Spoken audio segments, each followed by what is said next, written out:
education is one of those things that needs to be collaborative. 100%. We all get further by collaborating rather than, cloak and daggers and don't look at what I'm doing. It's all very secret. All the kids need to come to my school.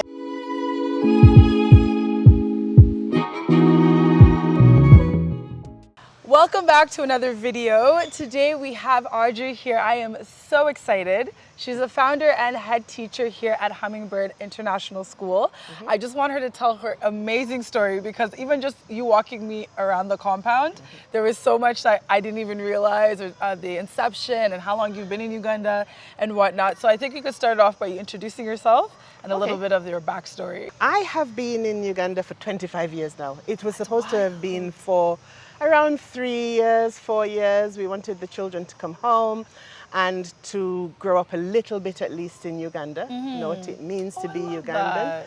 And my husband wanted to establish an optical company. So before this you were based in England. In England, okay. So we had been in England, we got married in 1992. Okay. And we'd been in England all that time, and then we came to Uganda in 2001. Oh, wow. Sold the house. Oh wow, like it was hard. The reason we sold the house was because we thought about it. We thought, should we rent it? But if we rent it, then we will have an escape route. So what we wanted was to make sure that we are totally invested. Now.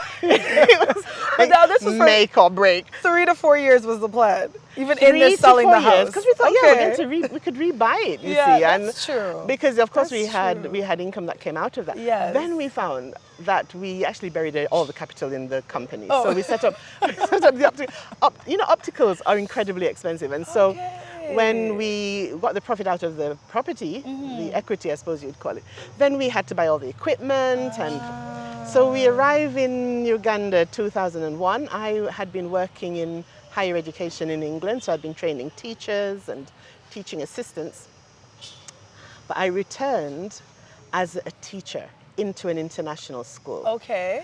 And that was so I could have the same holidays as the children. Yes, that makes sense. Pretty much. Yes, that makes sense. And we came in 2001. I came in to an international school, and the children ended up in the international school with me, while my husband was busy going back and forth setting up our company, which is Med Optics. But that worked out nicely. So your hours were the kids' hours essentially. Yes. So that's beautiful. Yes. Okay. Yes, absolutely. Okay. And then after 3 years, I think, in that school, we moved our children to another international school.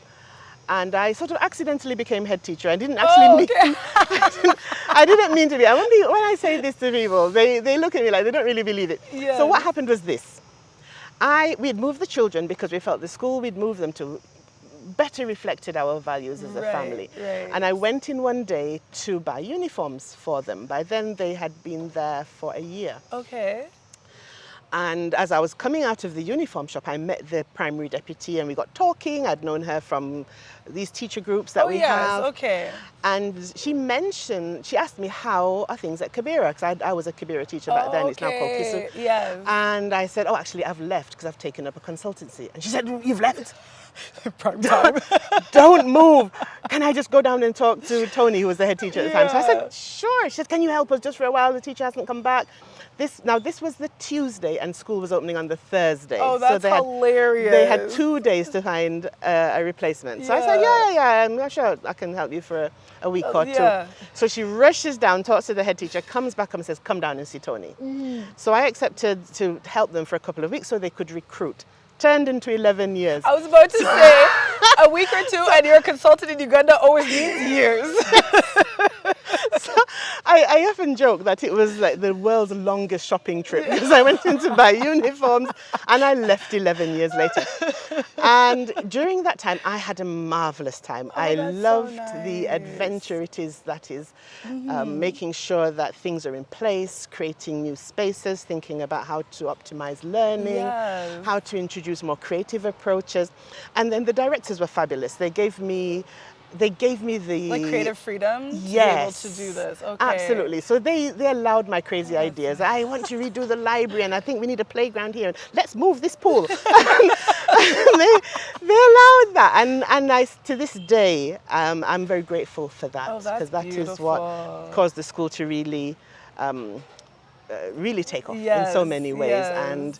And I really had a good time, and then felt that it was time Right. to allow them to have new ideas. If you've been in a place 11 years, they need fresh blood. Yes, yes. And so I said, I'm leaving and I'm going to set up a consultancy. Okay, so you went back to the consultancy. Then I went back to consultancy because that was my aim in coming. Yes. When I was in England, you see, I was training teachers, and I felt that if you are in a school and you invest in the teachers, they're the ones that make the huge 100%, difference 100%. to the children. And the face of your business, essentially. I know at the end of the day, the founder is the business owner, but the teachers are the face. Absolutely. They absolutely are. And they can completely change the trajectory of a child. Yes. It just takes one great teacher Very sometimes. true. And so I'd spent lots of time investing in the teachers, and I said, I need to do this on a wider basis. So I decided to set up a consultancy called People and Potential. Okay.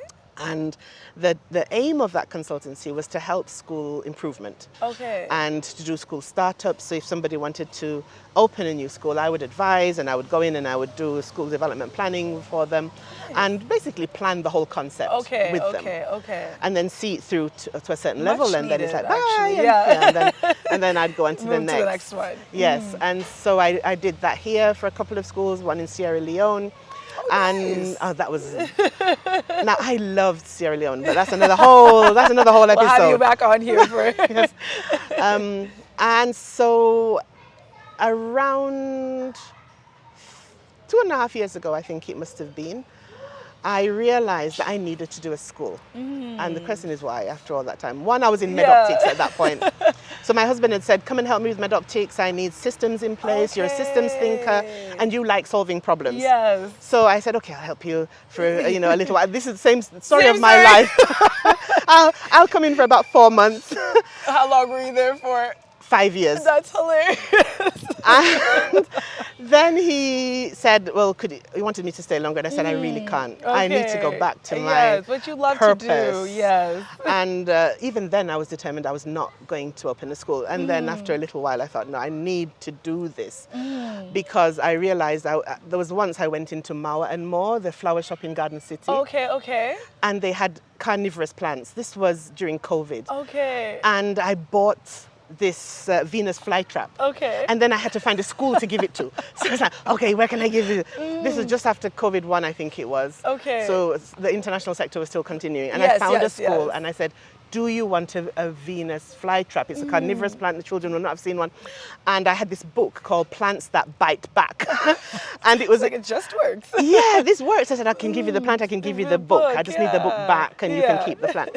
So after a while, I thought, I can't keep borrowing people's children. I need to actually have a school where I can do this stuff and have, build a library and think about how do we enliven education, how do we stretch children, and not assume that they should only be confined to the curriculum itself. 100%. 100%. Yes. Yeah. And what I love too, and I noted when you took me on the tour of your school, there's, I think it was a photo or something I came across when I was in high school, and it was just basically showing like different animals and how they are in their different settings, and that's how they're meant to be. Basically, the whole point was comparing children and saying like, children are all different. We all learn differently. To force them to be a particular way in a particular curriculum, in a particular environment is not beneficial. That's why we have artists, we have lawyers, doctors. Yeah. Absolutely. And there is a massive focus on the sciences at the moment, and I think rightly so. It's really important. But every great scientist is also an artist. That's true. That's so true. And mathematics is a creative in a subject. Sense, yeah. Now you say in a sense. Yeah, no, because I loved math and it was my favorite. But if I kept going, it's true. There's yeah, because you can't say 5 times 5 suddenly is 36.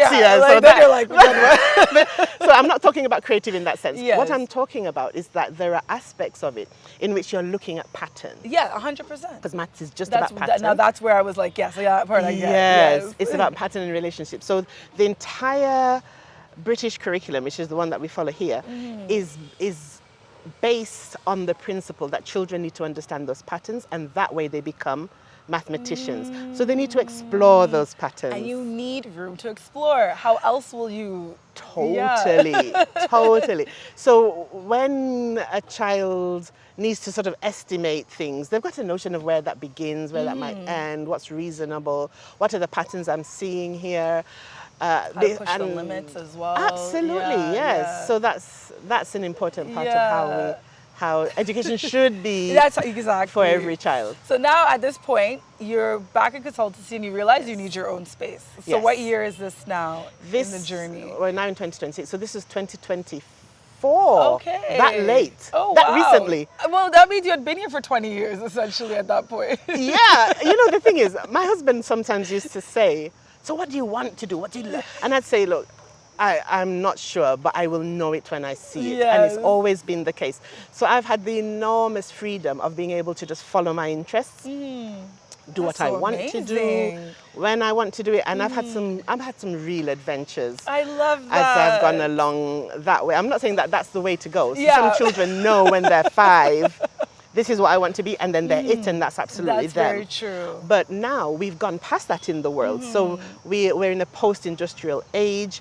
There's no more a job for life, flexibility and the ability to, I was going to say shapeshift, but that's another whole thing. No, not that. But you have to be flexible. Yeah, you have to be flexible. Adaptable. And having room to be able to give yourself room to be able to do that. It doesn't have to be cookie cutter anymore. There's Absolutely. Yeah. So children need to be able to see possibilities and be confident enough to explore those possibilities. And along with that, they have to have a very solid foundation. Yes, so the two 100%. things go together. Yes, 100%. So this, in what we're doing here, is that we're making sure that they have that solid foundation, because they need those skills in order to be creative. You can't be creative in a vacuum. Yes, You've got to have the core skills, yes. So now at this point, it's 2024, and I decided. You decided. Yes. So when did you actually open the doors of Hummingbird? January 25. Okay. So April of 2024 is when we found this place. Oh, there was, nice. they have these agents on a tree that just say, broker. Oh, yes, House for sale. House for Lent. There you go. So I was passing and I saw a tree with the sign on it, and I thought, I'm going to try him. Turned out to be the best broker I've ever encountered. That's hilarious. Because I always ignore those. Like, there must be a better way. Like, that's so random. That's so funny. He was so good. He listens to what you want, and he phones around. As you're approaching a property, he will ask you, is this too far? Is this the right sort of... And if you say no, he doesn't try to talk you into it. Those guys, when you tell them your rent is, I want something of 200K, then they show you something of 1,000 USD. I wasn't used to that until I moved here. And then they're like, no, they just want you to fall in love, and you figure it out. I'm like, that's terrible. Because in Canada, maybe it'll be a little bit more, but it's never completely out of your budget. Here, it's completely out of budget. But he listens. So he took me to a few places. I felt this one was a little bit further than I wanted it, but he said, you've just got to see it. Because by then he understood what I wanted. Okay. So I told him I need space, because physical development is a part of cognitive development. Children need space to move. So I said, I'm looking for at least about 3/4 of an acre or more. And he was like, okay, in this area you've been lucky, but there's one place I need you to see.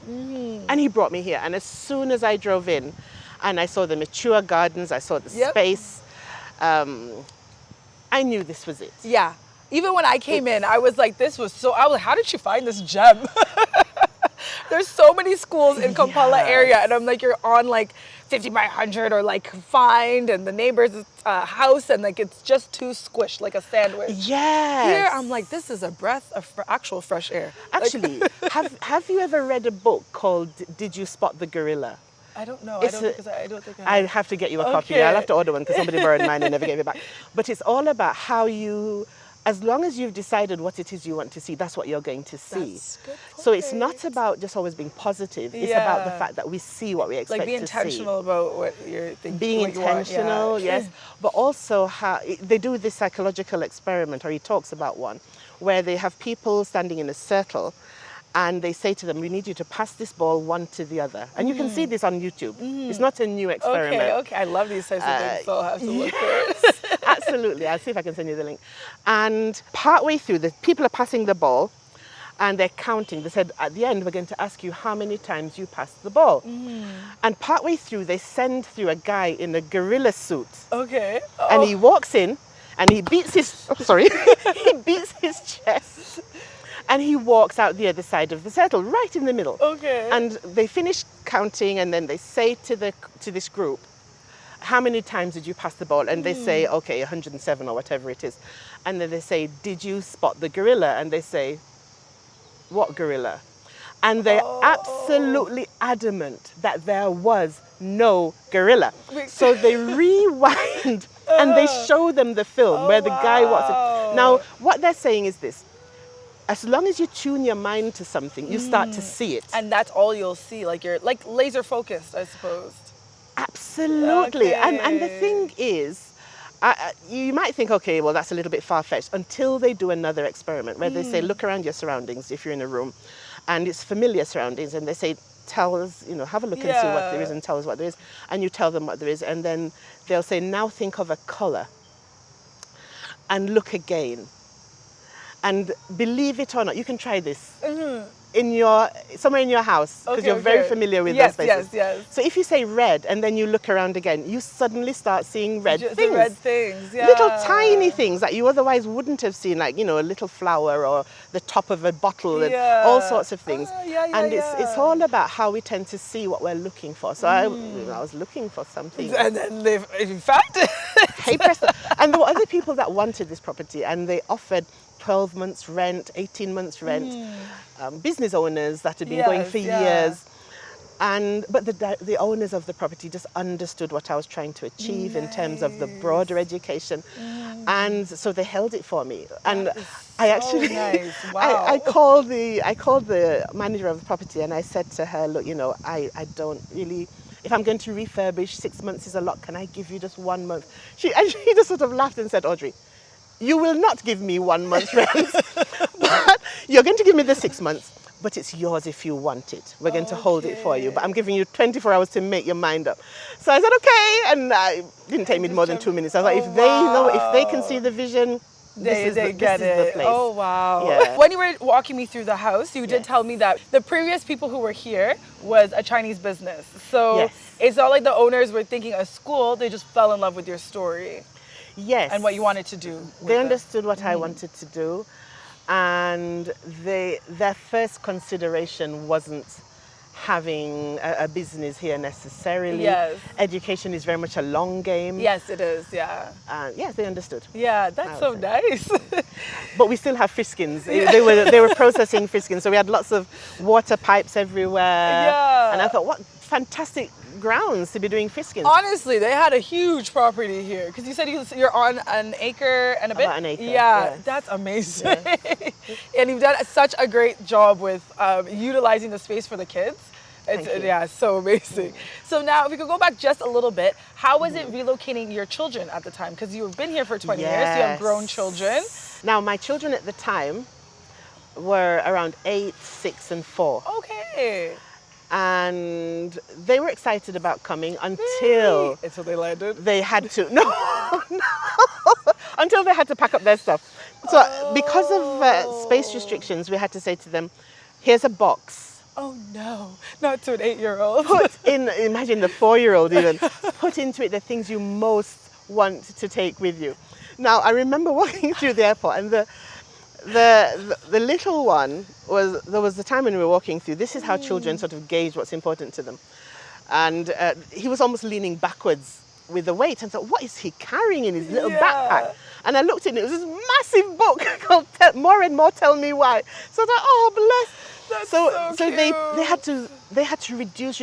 Lots of toys went and things went. Oh wow. My sister was working with British Airways at the time. They used to have a flight here. So yes, they did back in the day. Yes, I remember they gave when we were kids flying them. Yeah. Yeah. So they gave us a fantastic luggage allowance. So we were able to ship some stuff. But we gave away a lot. Okay. And poor kids at the time. They were most worried about leaving friends, of course, and family. Yeah. My father really wanted them. My family are Jamaican. Yes. My father, my mother died years before I had the children, but my father wanted his children to grow up here, his grandchildren to grow up here. He felt it would give them more of a sense of themselves. I was raised very Pan-African. Yes. Oh, I love that. So it was like, yes, I want them to grow up there, but I'll miss them. Yeah. So he said, the deal is this, take them to Uganda, but try and bring them back every year. So that's what we did. Oh, that's so good. And then so he would every come. year you go, okay. Yes. Yeah, I don't want to break that cycle either before I have kids because I'm like, then you'll just get comfortable. I'm like, every year we need to be, at least your family. Yeah. Yes, absolutely. Yeah. Oh, that makes so much sense. How is it now being a business owner versus before when you were, like a business owner specifically in Uganda versus before when you were head teacher or teaching at other schools? Ah, that's a really good question. I've never really reflected on that. Okay. Now, we started MedOptics in 2002. Okay. So that was the first company. My husband is an optometrist, and another interview I need to do. That's another interview. How do you manage to sell a house and take off with a wife and 3 kids? Or with just this idea that you're going to do something that's going to change standards. So he was going back and forth. Okay. Because in order to have the capital to set up the business and run it over the first 2 or 3 years, it's helpful to have hard currency. So he'd fly into England, he would do locum, then come back, and he could earn my entire month's salary in about 3 days. So it's like, yeah, go. It was like, it's okay. Understood. Okay. So we financed that company entirely ourselves. Oh, that's we so didn't amazing. Involve banks until I think probably about 7 or 8 years in. Okay. So it was a you long guys have done time. a great job because I didn't know until you said MedOptics. I'm like, I know because I wear contacts. So I was like, I know, I've seen MedOptics around. Yes. Now, so he qualified in England, and then when he would visit, he would go and visit other practices, and then he said, no, we need to do something. And so he decided to bring equipment in, and then it's a long story. You'll talk to him about that. Yes. So that was the first. Okay. And so I knew that it takes a long time and a lot of investment to get to equilibrium and then beyond. So when we were starting this school, he was really delighted. So when I just turned to him suddenly on the sofa one day and said, I'm going to open a school. And he said, finally. So those were where the questions were coming from. He was waiting for you to land and be like, I want my own school. Yes, I'm incredibly stubborn. So when people used to say, do you want to open a school? I said, no. My calling at the moment, I need to just work with other schools. Yeah. And feed into them. It's great self-awareness and to have at the moment. But also because in the first school that I led, there are fantastic educators. And from time to time after I'd left, I used to say to them, have you any idea how superb you are at what you're doing? So amazing. And I think people sometimes don't realize. Yeah, they don't know. They're going through the daily churn and making sure that they're doing what they need to do. True. But they're fantastic educators. And so that was the purpose for setting up the consultancy. So that was the second business. Okay. Was the consultancy. Technically, okay. Gotcha. And so the third one now is the school. Okay. And it was a lot easier because I've been through that twice. Right. I'm very clear about what URA are going to do to punish us. So we make sure all our ducks are lined up. Yeah. Okay. So it was kind of like you had a soft launch because you had already been in other. Okay, makes sense. And I've done other startups for other people. Fair enough. Okay. You said you opened in January 2025. You started with how many students? 8. 8 students. 8 students. And I had said to them, the weekend before we opened, I said to the staff, look, there is a possibility we're going to be just sitting down, drinking tea and smiling. For some time, We were starting in January. Yeah. Now, in the previous school, I led a school in England, but in England it's very different. You have a catchment area and the children just come in.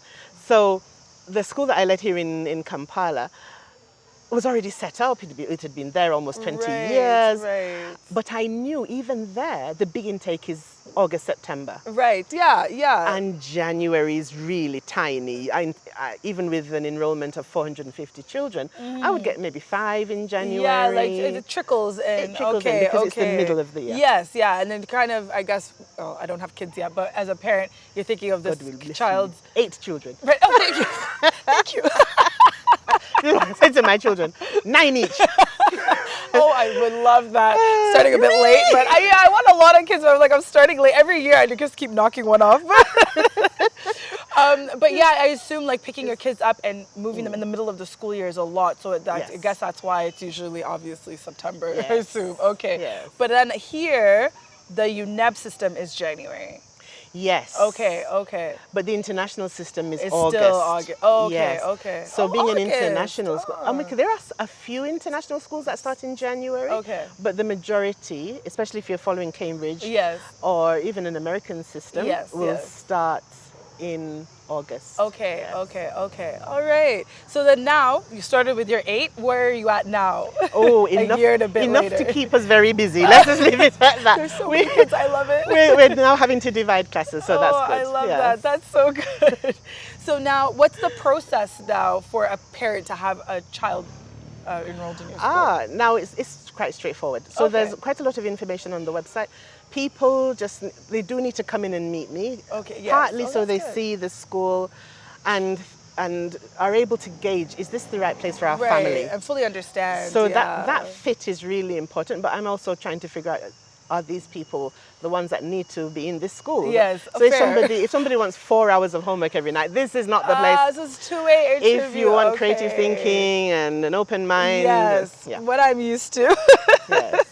Okay, that makes a lot of sense. So what does a typical day look like for the children? What time does school start? What time does it end? Because schools, I found here, are all rather different. It really depends on the institution. That's very basic information for us.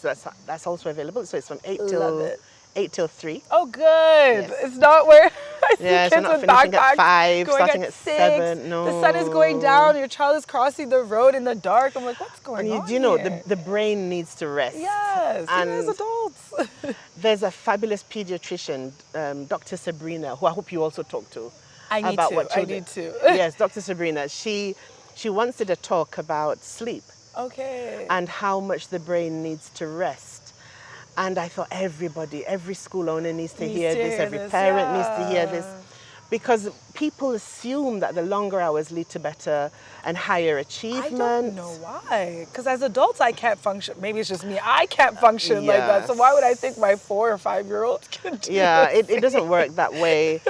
You get optimal learning with regular breaks and having short enough hours. Yeah, though that makes a lot of sense. What are some of the first things parents usually ask you or are concerned about now, the ones who the children are predominantly from here versus like international or diasporan?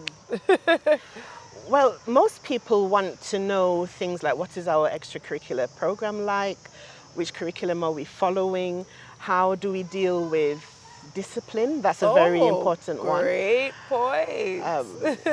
Yes, and things like, what are the core values? Now, the core values are really, really important to parents. That's how they gauge, is this the right place for my family? Can you break it down to us a little bit for you, Hummingbird versus maybe other schools?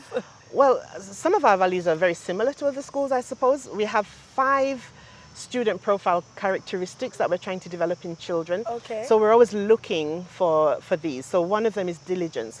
Are children able to continue working on something even when it's hard? Nice. Quiet confidence. Quiet confidence. Its poor relation is arrogance. Now, quite often people, and you hear this quite a lot, children go to the international sector and they get spoiled, and it's like, that is so opposite of the aim and the purpose and the outcome. Yes. So what we're aiming for is quiet confidence, which means you can sit at any table and you can hold your space. Yes. You're comfortable in who you are. You know to that be boastful or loud. It comes off in its own. That's beautiful. So the way that we phrase it to children is that quiet confidence, it shines from within, but it also allows others to shine. So it means you're not grasping attention all the time. Yes. You don't have to hog the limelight. Yes. You're okay. You're just... You give room for other people to be them, but you can also hold your space, like you said. I love that. Absolutely important. And these qualities take you as far as your qualifications. Yes. So having really high academic qualifications is really important. Yes. That's what gets you into the room. 100%. But it is important to develop character. So just to give you a little example. So one of my children went for an interview at one of the world's best universities, very bright. And when he was going, I said, this is really exciting. As soon as you get out of the interview, tell me, how was it and what were they looking for? And he went for the interview and he called me afterwards. I was still head teacher at the other school. And I said, how was it? And he said, oh, Mum, it was super. He said, the lectures are off the scale good. Now, this was a person who had straight A's at A level. And at O level, I think, in physics, I think he got something like 100% or 98%. He was a very high scorer. And he said it was superb. The lectures, he said, were very, very stimulating, which is what you want. Yes, 100%. You don't want to be bored in a 3-hour lecture. And he said, but there's something I need you to know. Because I was very proud of his A's at AS level. So in the British system, you have AS level. Okay. Which you take that I didn't know. After the first year of A level. Okay. And it counts towards your A2. So A2 you take in the second year. In the second year. And because it's 2 years before you... Okay, so I think I get it from the American system comparison of where we fall. Right. Yeah, grade 11 and 12 are your more important ones that the school, the universities look into. Yes. Yeah. Okay. Yes. Yeah. So you apply during your year 12, but your final exams at the end of year 13. Oh, right. Yeah, so the judgments, So the judgments are made on the basis of your year 12 exams and the predictions of what you'll get at the end of year 13. Okay. So his year 12 exams were fantastic. Okay. So he goes for the interviews and he goes when he's got 4 A's. Nice. So he tells me, there's something I need you to know. And I was like, what? He said, everybody's got 4 A's. So it didn't even matter. And girl, some of them have got 5. Yes, this is so now you have to differentiate, like the other things have to differentiate you between each other, essentially. Absolutely. Yeah. So if a child is in a room, so the A's get you into the room. Yeah, now what makes you stand apart from it? Yeah. Absolutely. If there's 250, 200 children chasing 30 places and you all have A's, clearly something else is going to differentiate that student. So I said to him, being an educator, of course I can't just accept what he said. I said, tell me, what were they looking for? And he said, well, they're looking for how we collaborate with others. Can we hear somebody else's ideas and incorporate them with our own? Can we adapt? So there were all sorts of things they were looking for beyond the A's. Yes. Now that's education. That's so good to hear, especially because in this climate, everyone just assumes it's grades, grades, grades. And then I came from Canada and it's a blend. It's like the UK. Yes. So now when I moved here and then it came to hiring people, everyone just assumes to stuff it with, I don't even know, CV, in your CV, like stuffing your CV with your primary school, secondary school, university. I'm like, what have you done? Like, what have you done as a human being and a member of society? How have you contributed? Absolutely. And your impact in your previous job. I don't care about like your grades. I mean, you've been out of school so long now, it doesn't matter to me. So, absolutely. Do you know, the thing is, nobody remembers what you got in PLE once you get to A level. Oh, yeah. And just like as a parent, you know, parents, there's a saying that whether the child is 5 or 50, the parent is always looking for signs of improvement. That's true. Which was I'm pretty sure was the case for my parents. Like, oh, when is this girl going to improve? So the parent is always looking for signs of improvement. But so when a child rolls over at the age of 6 months, the parents are really excited. Like, oh, you see how he rolled over so quickly. Yeah, he must have gotten that from my side of the family.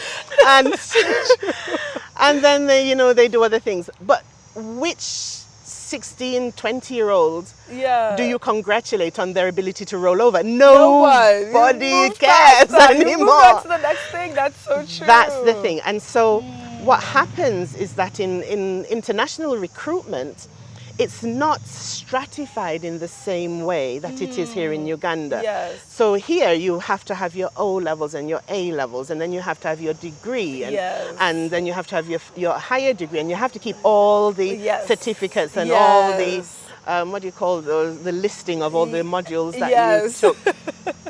And so there's a story of a medical doctor that wanted to be an MP and he had to get his O-level certificates and they weren't in the country. You have to go get them. But how did they think you got to become a medical doctor? Like, at that point, isn't that kind of irrelevant? Like, you've made it that far, so... That kind of was the drift of the conversation I'm sure he had. But that's the system. Yeah. Now, in a lot of other places, instead of having this staircase, you've got to have done this and then this and this and this. You have a sort of bowl approach, which is what you're describing. Yes. That who has these qualities and these abilities and these skills and these qualifications. Exactly. So the qualifications are still in the bowl. Yes.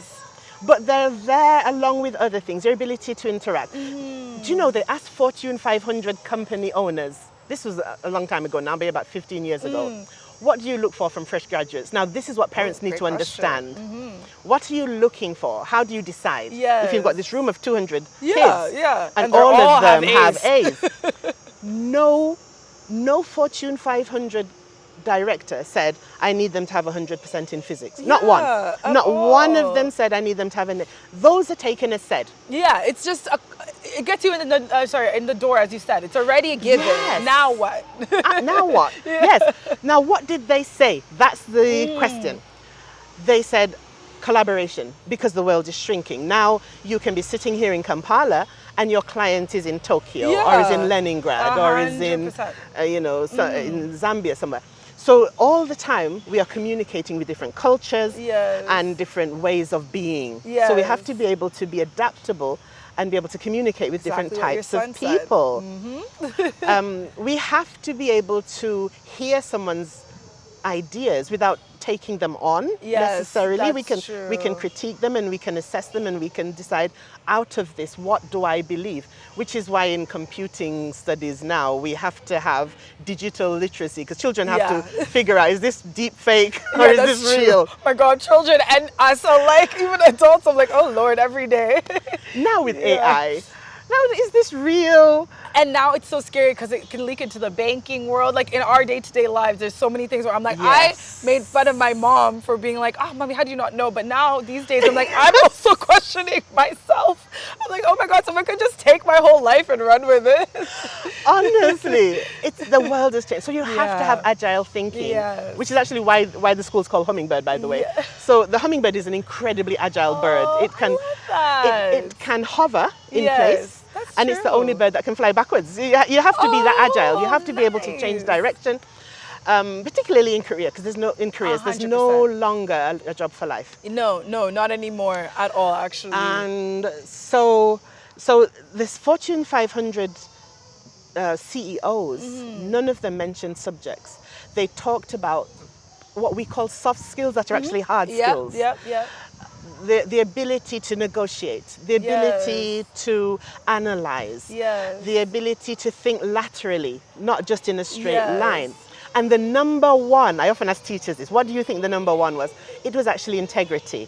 Now, I love that. That is not just about keeping your fingers out of the till. Yes. Integrity is about being able to say what you mean and mean what you say. Yes, and walking in that every moment, even when it's hard. Absolutely, being trustworthy. Trustworthy in terms of what you'll keep to yourself because you know it's confidential and what you'll share. What you'll do in a negotiation to make sure you're actually being fair to the other party. Because that's big in business. Yes, 100%. You can't go far long term without those things. Absolutely. Now they recognize that, and so they set up the recruitment to try and do activities that are going to give them a flavor of what's inside this person. Right. And the A's are the starting point. Love only. That. I want to find this article and pass it around everywhere in the corporate world. I need to look for it. Yes. I think that's one of my biggest things as someone, I manage a team for a group of companies, and there's about 11 people on my team for marketing. And I think that's one of my biggest frustrations, and why I think a lot of the other managers are like, you're always firing and hiring and firing. I'm like, I hate it because now I realize, okay, so I'm glad it's not just me. I realized a lot of things I just thought were given as just obvious are not. So a lot of my hiring is completely different than when I was in Canada. There's a lot of there's a more emphasis on soft skills there, and I thought that a lot of things were just naturally here. It's like, oh, that's common sense. You should know that, or you should, you know. Now, common sense is not common. Yeah, that's true. So I give people every opportunity to learn. Yes, me too. And then sometimes it's just not a fit. And if it's not a fit, then it's only fair to them as well to say, you know what, let's stop here. And you release them to go and do what is good for them. So I often say retention is not the main objective. It is an objective, but it's not the main objective. The main objective is to get the right person on the bus in the right seat and doing what is their strength. And that's where I realized I was having a me problem because of this shift of environment and expecting that just because it's a corporate setting or a professional setting, someone is just naturally going to blend in and it makes sense, you know? And I'm like, oh no, there's a lot of things in a society where it's how many A's do you have, not emotional intelligence or digital intelligence, like you said, or problem solving and critical thinking emphasis. The emphasis is too much on books. I was like, oh, wow, now I have to change myself. And I'm like, that's okay. Absolutely. I just had to reflect, yeah. Because sometimes your best hire may not be the one with the highest qualifications. And I've realized that. And because that's okay. there are some areas of intelligence that are not reflected Yep. in those qualifications. Yeah. So there's a game Okay. that I used to do with year 5, 6s, year 4s even. Yeah, those are the sort of 8-year-olds up. Yes.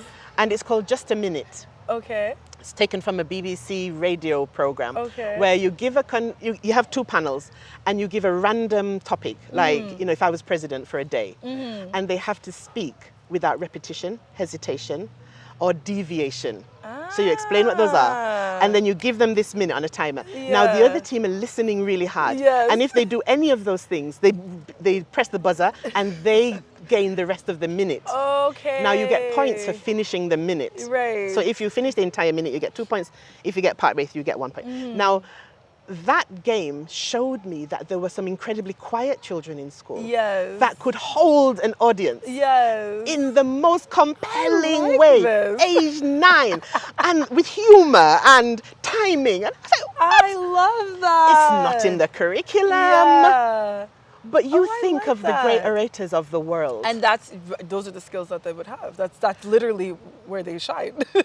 Yes. And they may not be 100% in science, but like look at where they shine. Absolutely. And we need those orators. We need Yes. people who can encapsulate the thoughts of a time 100%. and express them cogently and express them clearly and succinctly, 100%. unlike what I'm doing now, which is rambling on. That's okay. I love conversation, so I'm the same. It's okay. Yes, so there are aspects of school life that are there to develop Yes. beyond the curriculum. I often say the curriculum forms the skeleton. Yes. So we're not much good without a skeleton. Yeah, no. You know, we just flop Obviously, over. we just be all over the place. Yeah, pile of jelly. So you need the skeleton, but it is the starting point for our education. It's not the entire thing. Yes. So we do need to stretch children within the curriculum and take them to the outer bounds of what they think is possible, which is what is exciting me as well at the moment, because we're seeing Yes, such I great love results in it. Key Stage 2. But it's the starting point. Yes. And so then you have to think, well, how am I going to expose these children to things that they otherwise may not encounter? Yes. So 100%. in order to be a fantastic musician, for instance, have you heard of the Cane Masons? No. So that's another Okay. link. I'm going to put Oh, I love it this. on the reel. The Cane Masons are a family in the UK. The mother, I think, is from West Africa and the dad is from the Caribbean or something like that. And they all play classical instruments. Oh, I love that. And they are superbly talented. Oh, I love that. So Sheku is one of the boys. He's the one who played the cello at the wedding of Harry and Meghan. Oh, wow. Fantastic. They were on wow. Britain's Got Talent. Oh, wow. Beautifully talented. Now, in order for them to know that they have this talent, Yes. they had to be exposed to the instruments. Of course. And they had to hear musicians. Yes. So one of the things I want to do is I'm inviting a storyteller to come across from Kenya, and we're going to have a story on the, Sunday afternoon. Everybody comes, bring a picnic, and you have storytelling and music, because you have to expose children. You do. Broadly, and You out do. of this. It doesn't mean that they're going to become storytellers. It doesn't mean they're going to become musicians. Yes. But it can spur thought. 110%. 110%. And so when you listen to the old tapes of Steve Jobs, and he's talking about how he dropped out of school, Yep. he dropped out of the skeleton. Yes. His education continued. Exactly. So And he never stopped learning. He Obviously, never How stopped. was he going to be innovative? Absolutely. So he talks at one point about how he continued attending random classes, which you can do in Canada and Britain, and Yeah. in America. You Yeah. can't do that in Britain. Oh, okay. Are you registered? No. Yeah. So he could attend random classes. So Yes. he took one that was on Actually, that's so true. calligraphy, which he said he would never otherwise have taken. And then it goes into the fonts. I was about to say that next. You can see it. Well, now things have changed because it's been he unfortunately passed away so long ago.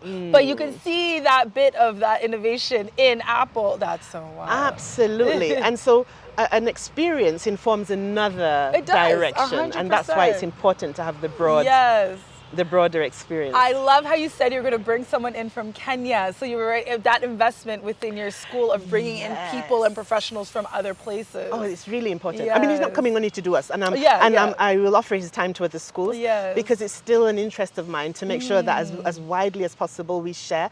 And not gatekeeping. That's beautiful. Yes, education is one of those things that needs to be collaborative. 100%. We all get further by collaborating rather than, cloak and daggers and don't look at what I'm doing. It's all very secret. All the kids need to come to my school. Yeah. Ours is really small, so they won't fit. Yeah, fair enough. So it's sharing. So now it's been a year and a half, and you finish at year 6 is when your students graduate. Where do most of them end up going after? Have you kept track? Have you noticed a pattern? We don't have a pattern yet because this year is the first year we have year 6 children. Oh, congrats! And there are only 2 of them. Oh, and one's leaving the country. So we don't have a pattern yet. Over years we'll build that up and we'll have a notion of where are they choosing. Okay. We'll wait and see. Now, in the schools that you were at previously before opening this school, where did you see that pattern? Now, a lot of the children tend to go overseas for education. Okay. I'm seeing a very exciting trend, and that is more parents are choosing to finish university education here, and more of the children that were educated outside are coming home. Yay! Because I really strongly believe, whether I'm in Jamaica, whether I'm here, whether I'm in England, if you need something to improve, somebody's got to do it. Yeah, and who's most invested? Other people from here, exactly. And as you said, that exposure to bring all of the fun, amazing things that they've learned and worked in elsewhere, and come and bring it here. Yes. So some of an OG and an OB set up with another old boy from my previous school. And they're doing export of coffee. That's another story you need to follow. Oh my God, I'll send you to them. Please do. There's another one who came back, and we have what we call bend down boutique. We know. Yes. And Bitano, bend down boutique. So that is a big, big problem. If you go to Ghana, off the coast, in Accra, there's what should be a beautiful beach, and it's completely littered with plastic shoes and clothing.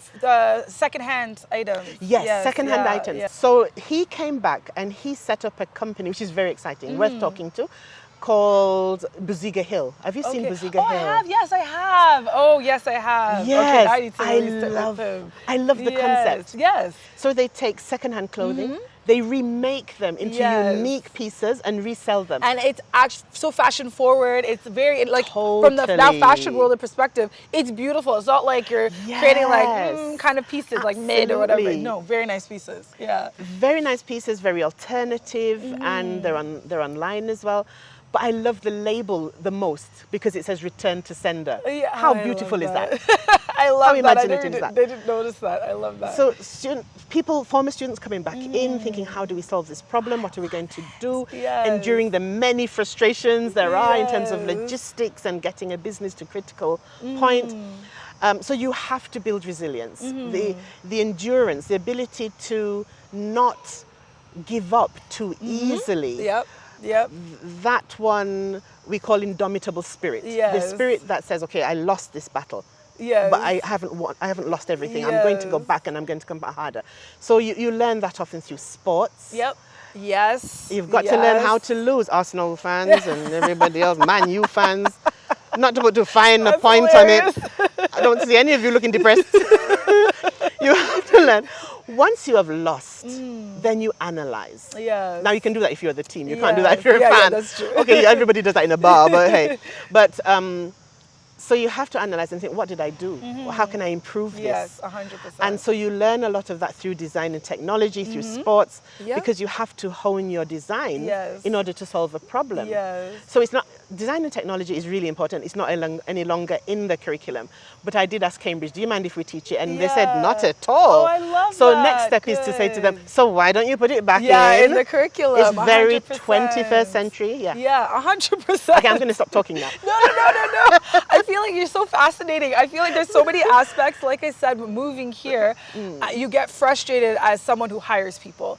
And then you realize, oh no, a lot of the things that can be corrected are literally from like an age of when you're learning, like when you're a child. So if you bring up the children to be curious, to be interested in different things and expose them to so much, but you're still in the country, that's the biggest benefit as a parent.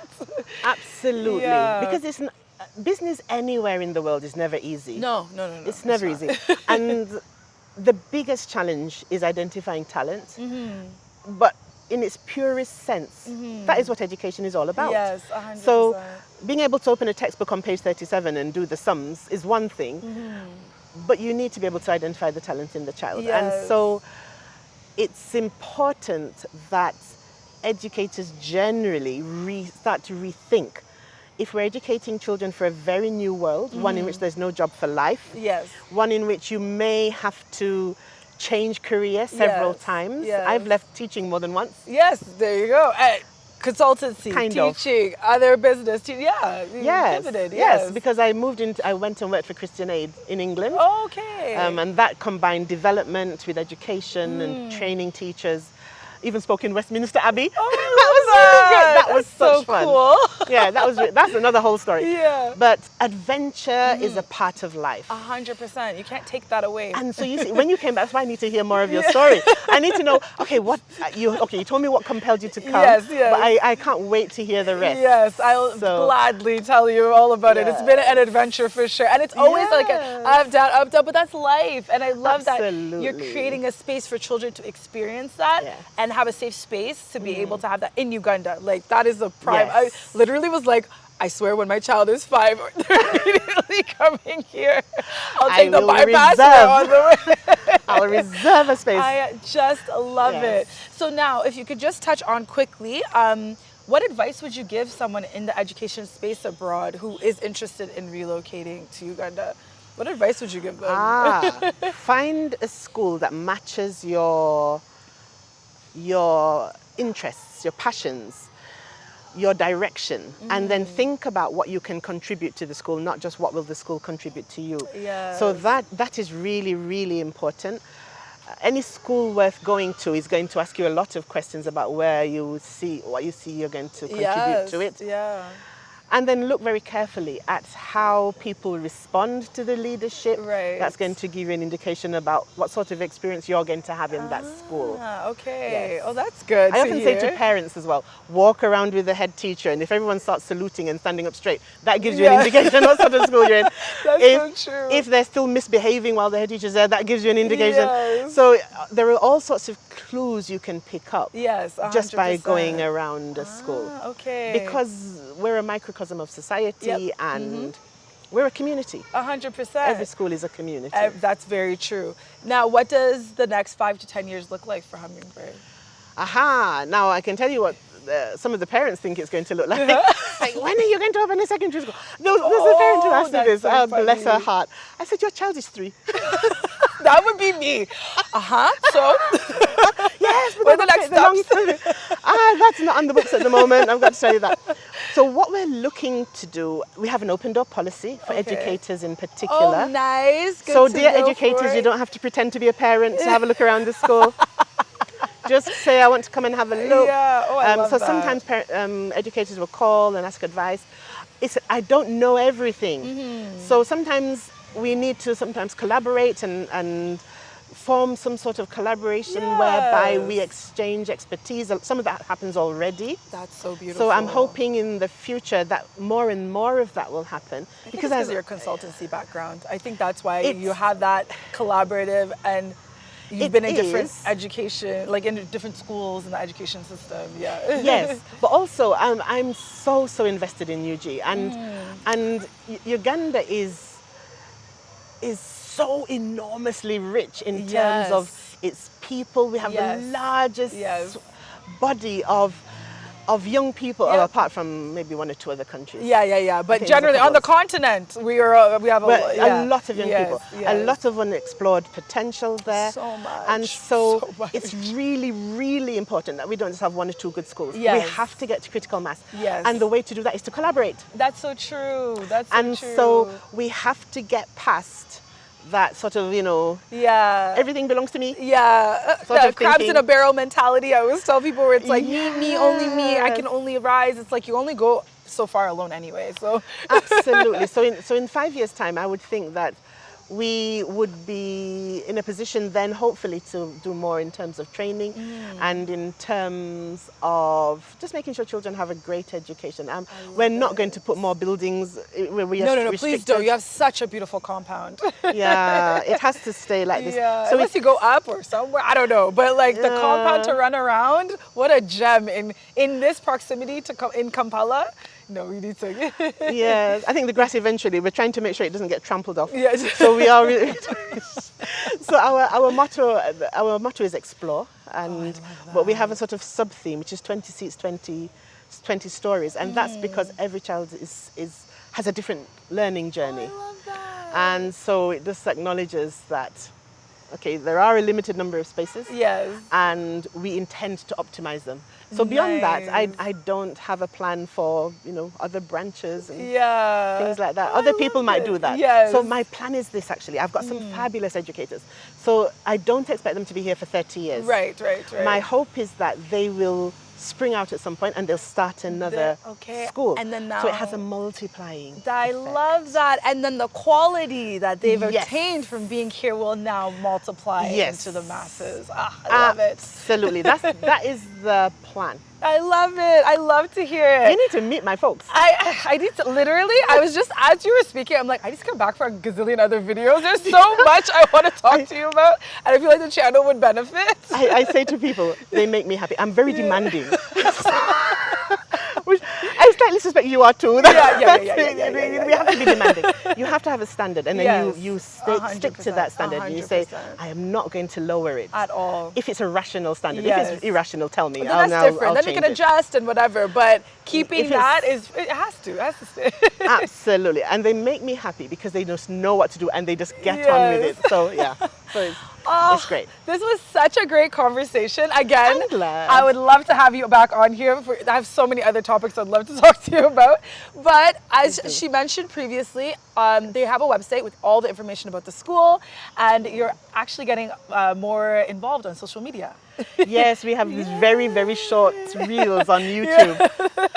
Yay! So you can find her on their socials. I'll put everything in the description box below. If there's anything else, if you want to let the people know. Feel free to come and visit us and have a look and see what we offer. And if this is the place, it only takes a short time sometimes to turn a child around, to optimize their learning. But don't wait until they get to year 6.